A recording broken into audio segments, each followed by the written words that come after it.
On Valentine's Day in the year 2000, Cayleigh and Harold Degree were not only celebrating their love for one another and their 2 children, but their 12th year wedding anniversary as well. Unfortunately, the day began in tragedy and changed the Degrees' lives forever. Before the sun rose, 9-year-old Asha Degree wandered from her home and vanished, and 17 years later, she is still missing. Today on Dark Matters, the disappearance of Asha Degree.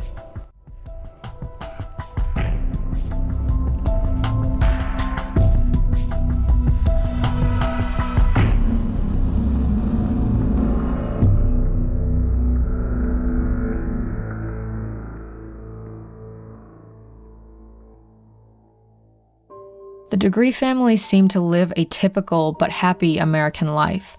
After marrying in 1988, Harold and Cayleigh raised their 2 children, O'Brien and 9-year-old Asha, in their Shelby, North Carolina home, instilling the values of family, church, and education in their children. Without a computer to distract her, Asha often finished her homework after coming home from Falston Elementary School before her parents even got home. The 4th grader was a model student, and though she was shy and had a phobia of dogs, there was no shortage of smiles from the young girl. Even though her parents protected her from outside influences, Asha had a happy social life. As point guard on her youth basketball team, she experienced both the joys and sorrows of competitive sports. On Saturday, February 12, 2000, Asha fouled out of her basketball game and the team took a loss, the first of the season. The team, including Asha, were in tears at the final buzzer, but by the time her brother's game began, she was back to normal. The next day was a routine Sunday. Asha and O'Brien went to church in the morning and later returned home. That afternoon, Harold left for his night shift at the local PPG Industries. As the night went on, nothing seemed amiss. Both children were in bed by 8 p.m. in the room they shared, but as the family fell asleep, they never could have imagined that they would find themselves waking to a very real nightmare. About an hour after the children went to bed, the entire neighborhood lost power until 12:30 a.m. It was then Harold returned home from his night shift. Looking in on his children, he found them both fast asleep. Around 2:30 a.m., before turning in for the night, Harold checked on Asha and O'Brien one final time and again found them asleep. It was the last time Harold saw his daughter. At some point during the night, O'Brien heard the squeak of his sister's bed, but fell back asleep, thinking she was just tossing and turning. But Asha, for unknown reasons, had awoken, dressed, picked up a packed book bag full of clothes and personal items, and walked out of her home into a raging rainstorm all alone. Between 3:45 and 4:15 a.m. that morning, Asha walked south along Highway 18, by herself, dressed all in white, and in the middle of a torrential downpour. Several passing drivers took notice, but only one attempted to approach her. However, after the witness circled back 3 times, the girl that resembled Asha, presumably spooked, ran into a nearby forest and was never seen again. No one called the authorities. Cayleigh woke early that morning to run bathwater for her kids, when she realized Asha was nowhere to be found. After a hasty check of the house, panic set in. Desperately, they wondered if she'd walked across the street to her grandmother's house, but a quick phone call confirmed that no family members knew where Asha had disappeared to. Almost immediately, police arrived on scene and combed the house and surrounding area for evidence that could point to where or why Asha would have walked out of her home in the middle of the night. Cayleigh, anxiety-ridden, walked the neighborhood crying out for her daughter, rousing the neighbors from sleep. Due to the high winds and heavy rain earlier that morning, police dogs had no discernible trail to follow. However, the Degrees noticed a number of Asha's possessions absent from the house. Her black book bag, a Tweety Bird purse, a few family photos, and several specific items of clothing. Black Tweety Bird overalls, a long-sleeved white shirt with purple letters, a red vest lined with black trim, blue jeans with a red stripe, her basketball uniform, black sneakers, and a black and white long-sleeve shirt. Curiously though, in mid-February, Asha left the house without any of her hats, mittens, or coats.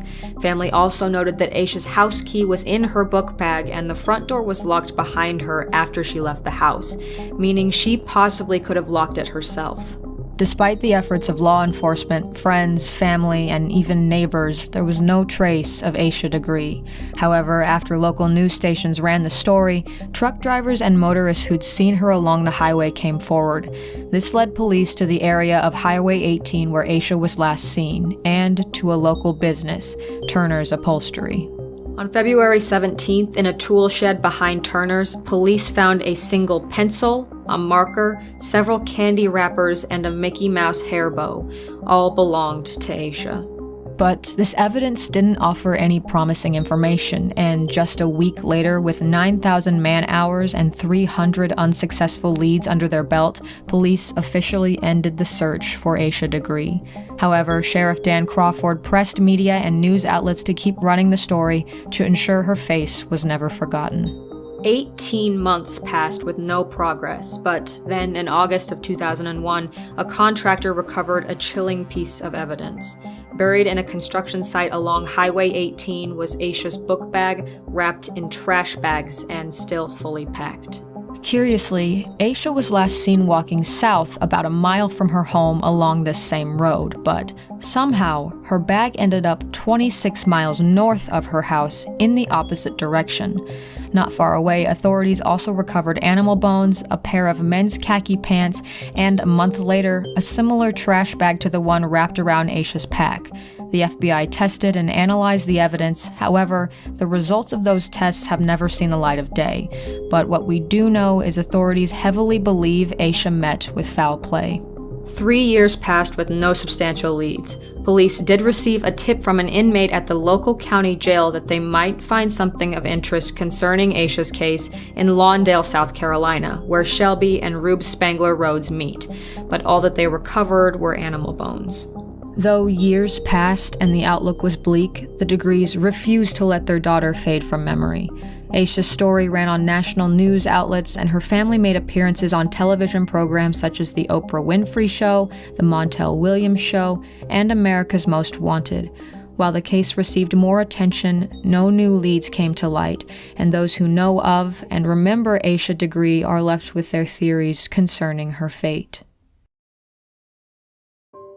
The only concrete evidence we have of Asha's whereabouts were the belongings she left behind, and they don't tell us much. However, the speculation about what happened to Asha starts with the puzzling evidence that she pre-packed her bag and premeditated a plan to run away. But what pushed shy, dog-fearful Asha to leave her home alone in the dark of night? Even investigators admit to be confused by this case. Firstly, Asha wasn't your typical runaway. From all accounts, she lived happily with her parents and brother. She was an excellent student, had friends, and seemed content in life. There's no known logical reason that might have prompted her to leave. Secondly, John Goh, the director of the NC Center for Missing Persons, says it is rare for anyone under the age of 10 to be declared a runaway by authorities. In fact, runaways are usually at least 12 years old, according to Ben Ermini from the National Center for Missing and Exploited Children. So, why did Asha Degree seem to run away of her own volition? Some believe she was more upset about the lost basketball game 2 days prior to her disappearance than she was letting on. Others look to reports that Asha's 4th grade class was in the midst of reading The Whipping Boy by Sid Fleischman, a story in which 2 children run away and have great adventures before returning to their kingdom unscathed. But no matter where Asha got the idea to run away, detectives theorize that somewhere along her journey, she came across the wrong stranger and met with foul play. While this is the theory held by most, a blogger named Wendy Hughes, who started the site findingashadegree.wordpress.com, believes Asha was lured out by someone who knew the Degrees very well. And though Wendy has done countless research and helps to spread the word about Asha's case, according to Aquila Degree, the blog contains, quote, half-truths. However, for the exposure she's bringing to the case, her efforts are immensely valuable. There has also been some skepticism concerning the validity of witness reports that night. We, as humans, don't want to believe that several people would see a child walking alone at night in a storm and not alert the authorities. The one person who did try to help her didn't get to her before she ran off. But considering several of Asha's belongings were found in a shed extremely close to that area of Highway 18, and considering that there probably weren't any other children out on the side of a highway at night so close to Asha's home, it's more likely than not that the witnesses did actually see Asha. The focus, however, should be on finding her and figuring out what happened, regardless of the theories people place their credence in. Since Asha's disappearance, her parents have never lost hope or let her case fade into the shadows. In addition to a scholarship created in her name, a large billboard where she was last seen alive stands in her honor, pleading for anyone with information to come forward. Harold and Cayleigh Degree also hold an annual walk for Asha, following her last known path from their home to the billboard to raise awareness and funding for the case. Despite the 17 years of unanswered questions and wondering and hoping, the Degrees have never given up their mission to bring Asha home one day. Unable to bring themselves to move from the very home Asha walked away from, the family also never changed their phone number in case she calls. Cayleigh told WCNC, "She's the first thing on my mind when I wake up in the morning, and the last thing on my mind when I go to sleep at night. She's my child. I will never give up on her." They hope that one day Asha will be able to meet her niece, who resembles her very closely. And whether through the continued efforts of locals to keep Asha in the public eye or through the desire of investigators to have answers, efforts were renewed in early 2015 by local authorities and the FBI. New investigators were brought in, witnesses were re-interviewed, and police finally caught a break. Investigators learned that Asha was possibly seen the night she vanished, entering a dark green 1973 car, either a Ford Thunderbird or a Lincoln Continental Mark IV. The car had noticeable rust along the wheel wells. According to Cleveland County Sheriff Alan Norman, there were 2 people inside of the vehicle the day it was seen, and police believe Asha may have gotten into the car. A total of $45,000 is being offered for information leading to solving the disappearance of Asha Degree.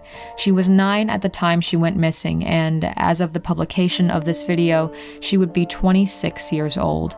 She was last seen wearing a white t-shirt, white jeans, and white sneakers.